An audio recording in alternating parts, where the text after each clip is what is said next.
Good afternoon, everyone, and thank you very much for having me. My name is Rahela Penovski, and I'm founder of COGNET, a consulting company specialized in medical affairs, clinical development, and AI digital transformation. Strategy has been essential part of my 30 years career encompassing healthcare and pharmaceutical industry. Due to diverse audience, the aim of today's presentation is to give you a brief introduction into strategy and provide practical examples to give you a flavor of the importance of the strategies. Without further ado, let's start setting the scene. Many of you already know strategy was adapted from military. In ancient Greece, word strategia, which means art of a general, was coined from word strategos, which means a general, a military leader. Similarly, word tactic, regularly used in conjunction with strategy, was also adapted from military and means order, or in practical military terms, ordering of formations on the battlefield. The reason why strategy didn't stay only within military is because in all aspects of our life, we need a plan to achieve overall long-term goals in uncertain conditions. In other words, strategy is a clear roadmap that consists of guiding principles that define actions which we should take, as well as point out what needs to be prioritized to get from current state to the desired state. Therefore, strategy is not reserved only for world, country, organization, business department, or team leaders, but is a way of thinking. And this way of thinking can be utilized by each of us to make our life more rewarding. To conclude and state in simple words, as the strategy is a roadmap leading from place A to B, then tactics are vehicles that will take us from place A to B by using that roadmap. So it has been already observed that strategy helps us to make our life more rewarding. Therefore, let's look a bit closer. Why is that?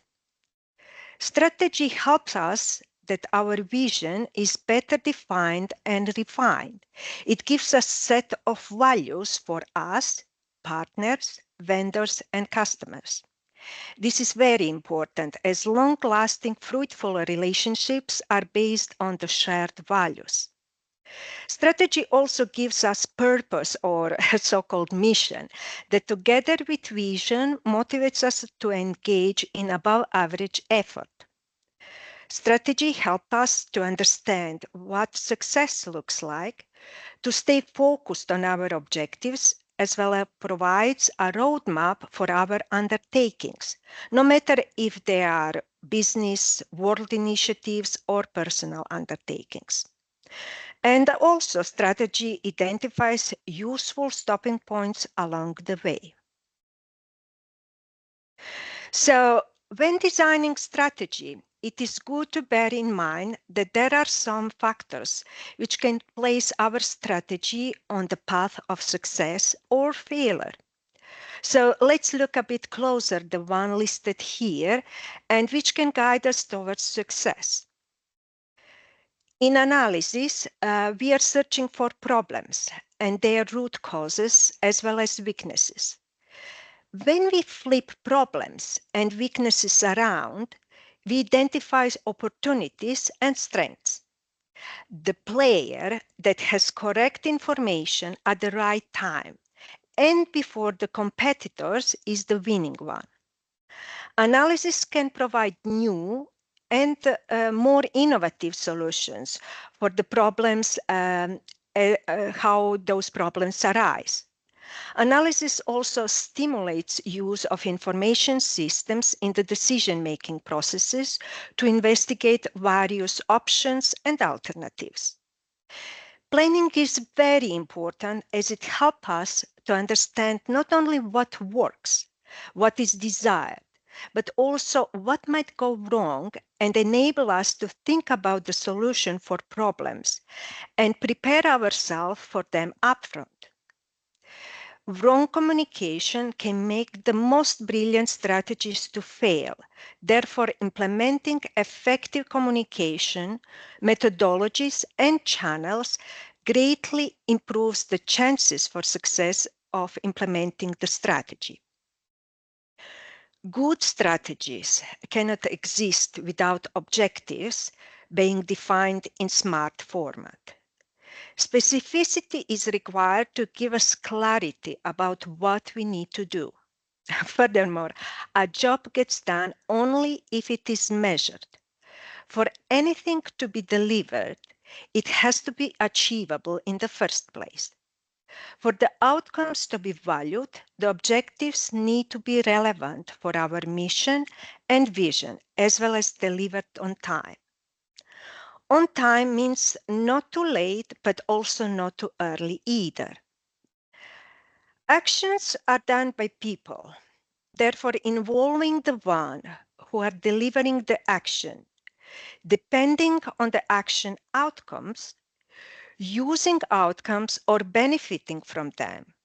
This is the key that helps us working smart instead of hard. Of course, rewarding is equally important as diligent work. This is because it helps us to feel the fruits of our vision and be motivated for the future endeavors. So let's look for a moment what can cause strategy failure. It is also good to note that factors listed here, and if flipped around, can be used for a strategy to succeed. Therefore, by looking at what not to do can help us to get better clarity of what is fruitful to do. Unfortunately, ignoring strategy is not a rare attitude and is underpinned by not seeing value in the strategy. So why don't we see always value in the strategy? Naturally, we like to go from start to finish in one go without repeating.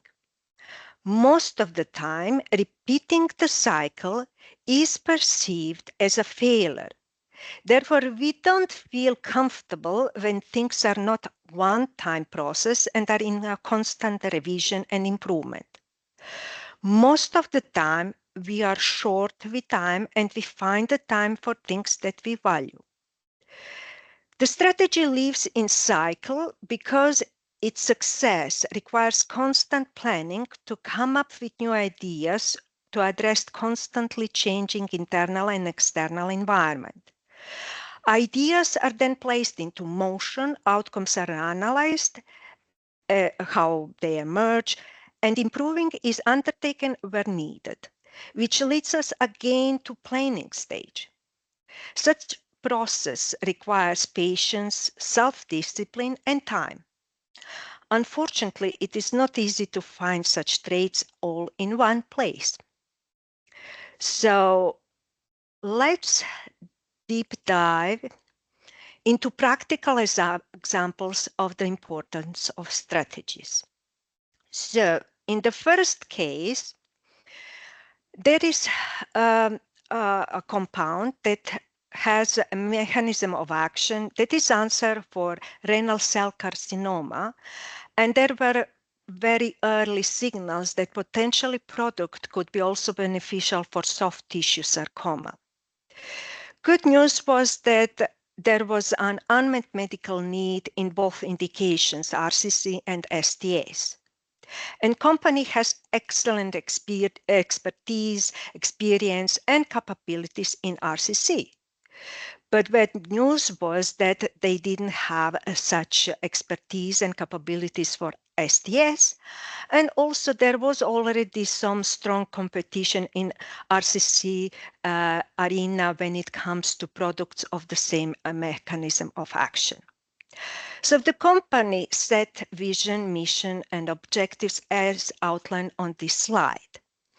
I would like also to pay attention that an ordinary duration of phase 3 pivotal studies in those indications would be between 3 to 5 years, counting from idea to completion of the study and clinical study reporting. So before we continue, I would like that everyone think of whether vision, mission, and objective as displayed here were achievable or realistic. And please put your answer into the chat box of Teams, and Kirsten will kindly monitor. I will give you 60 seconds to complete this task. Please start now. We are going.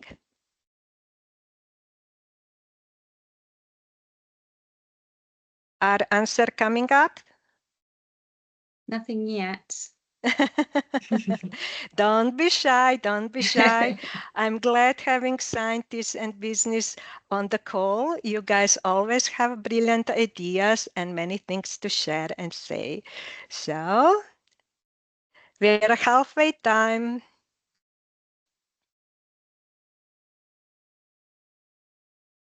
Think yes or no, simple.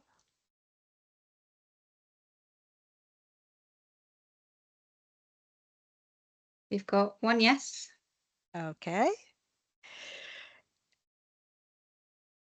5, 4, 3, Repeat the 2, question. 1, 0.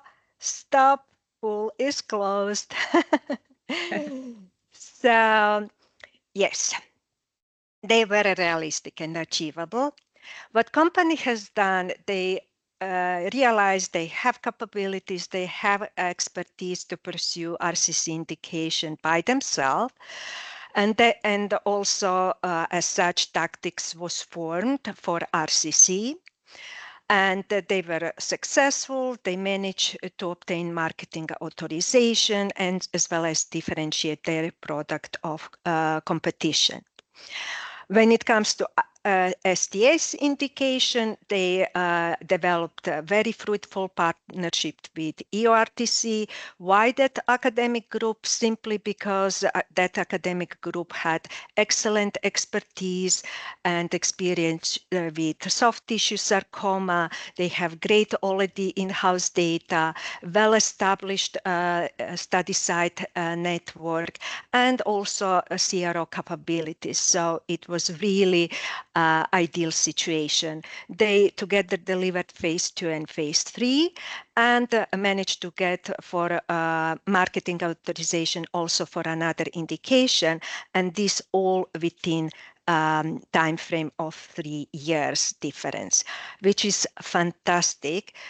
Because otherwise, if they would build up their internal expertise, knowledge, data, and so on, probably we will be still waiting for STS indication. And time is the last thing that patients with STS have.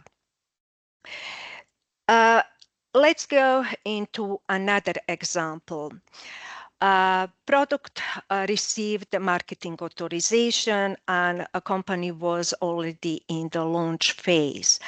They wanted to support launch by offering a bundle consisting of their medicine and a medical device which was owned by a medical device company.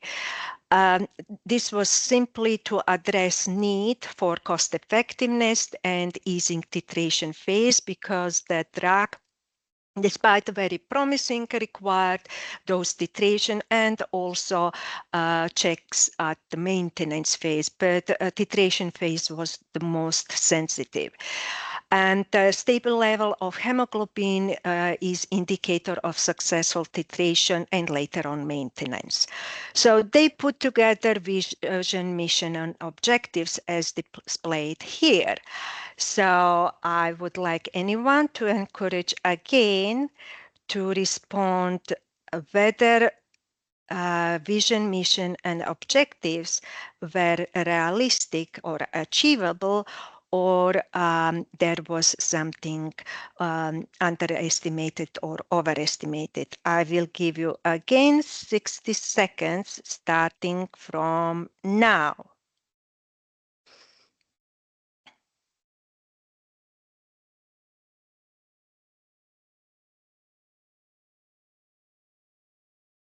Think about.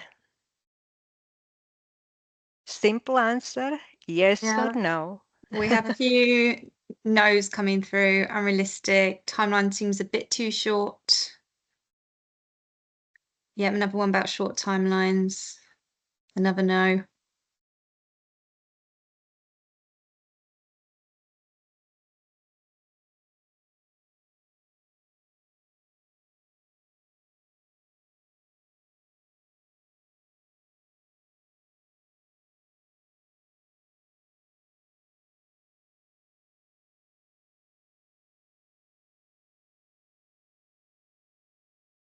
Five, four, time for last answers. 1, 0, stop. So now, objectively, they were also fine. What went wrong and where core issue was with the strategy and tactics. In strategy, first, they were struggling how they are going to deliver the vision in long term, whether by acquiring medical device company or in partnership. They also didn't explore or consider what business vision and capability limits of that medical device company are. And also there was no effective relationship established. So in other words, even your vision, mission, and objectives are, let's say, fundamentally achievable. If your strategy is not well defined and right and fruitful, you won't achieve them. And if you don't have right strategy in place, no way you can flourish on tactics. Whatever tactics you put in place, it will lead to failure because tactics is outcome of the strategies. Now, before we move forward, I will give you 30 seconds to think about, was there solution for this issue? Start is starting now. Bear in mind, only 30 seconds. Answers again, yes or no.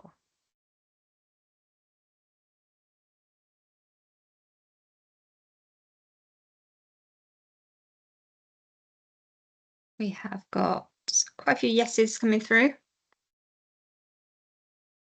Another yes. Another yes. Mm-hmm.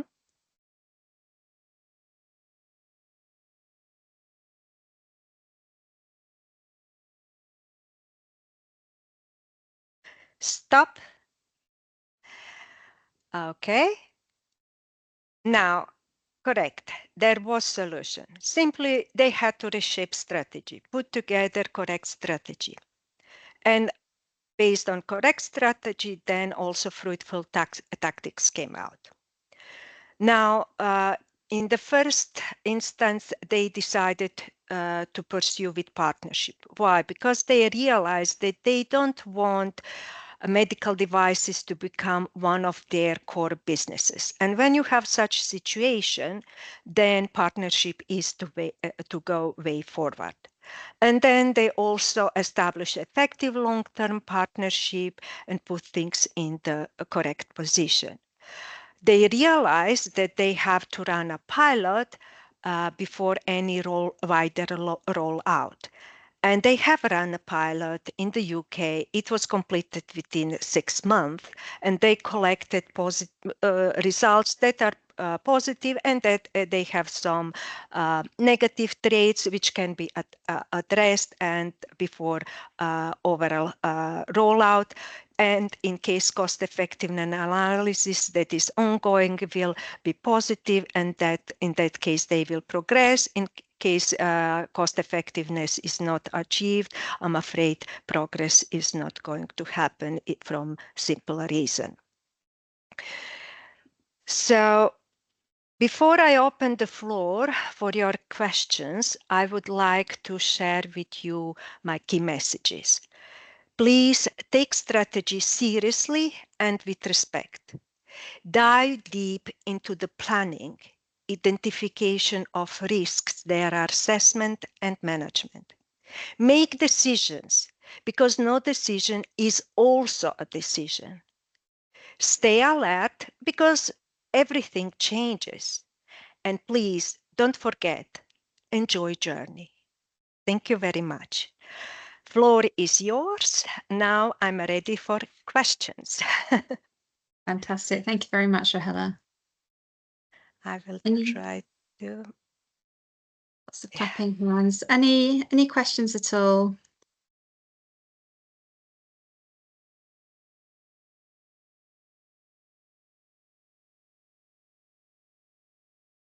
Any at all? I can't see any in the chat. Anyone want to unmute and ask a question at all?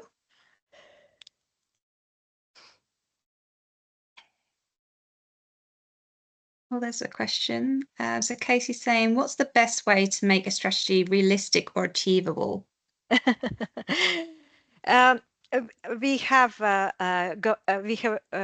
examples of some factors that can make your strategy realistic, put on the path of the success. One key factor is really planning and assessing internal and external situation. Have a clear vision where you would like to be at the final stage. And now, some people can work strategy from the point where they are towards their ideal situation, where they would like to be. Some people can work backwards. Those are personal preferences. One thing is also very important to bear in mind is that you based your analysis in good quality of data, so you don't become a slave of a hype, something that is big spark, explosion, everyone grabs it, but it doesn't live long. But you look for the trend. This will help you to shape vision that will be sustained and of value in a long term, and in this way you can plan better strategy, that roadmap, how to get that. Another thing is also your psychological stamina. So it is important to be persistent, because as we have here heard before, you can get rejected multiple times, but don't give up. You know what your vision is, you know where you would like to be, you learn from all those applications, you improve and use your failure for future success. Any failure is not some negativity, is actually redirection for something better. And being open-minded and also to know, put certain criteria if external environment changes in certain direction, how to adapt and modify your strategy, or even sometimes vision, to have again one fruitful outcome. Unfortunately, there is no magic wand. Be prepared and also bold enough to fail. Not that you fail purposefully, but if failure happens, as I said before, learn from it, because when you start again, you won't start from the beginning, you will start from experience, and this is good thing. Fantastic. And then we've got one more question from Jenna. Or there's another one from Casey, but perhaps you can answer in the chat later. So we'll just take the one more for Jenna, but if you don't mind, Rahela, there are a few more coming through. So we'll take this one. So is there a common mistake people make when planning strategies? One mistake that I have observed in industry and in healthcare is not allocating enough time to identifying the risk, formulating, describing the risk correctly. And this is simply because we are very much struggling with time. And if I may to share with everyone, when you describe risk, keep it simple. It's better to have more risk identified and then cluster them so that you can easier manage them instead of different risk combining in one definition. Why? Because for every single risk, you need to have action and action owner. And for multiple risk, not necessarily you would have the same person as an action owner. Furthermore, those different risks combined into one, each of them individual might have different score. It could be higher impact and less probability of one compared to another. And having some average assessment is simply not good. Another thing is also to pay attention. Risk assessment is not really just a mathematics score. You need to look whether the emphasis is more on the impact, because impact has more importance for consequences that can come up than potentially if something is more probable to happen. Because if something has very low impact, especially in the business, and even if it's higher probably, business is prepared to live with that and adopt it. Where if something can have higher impact, and even if really can happen, business will have their eyes much and ears much more open, because when it happens, then it's problem because you have to deal with it.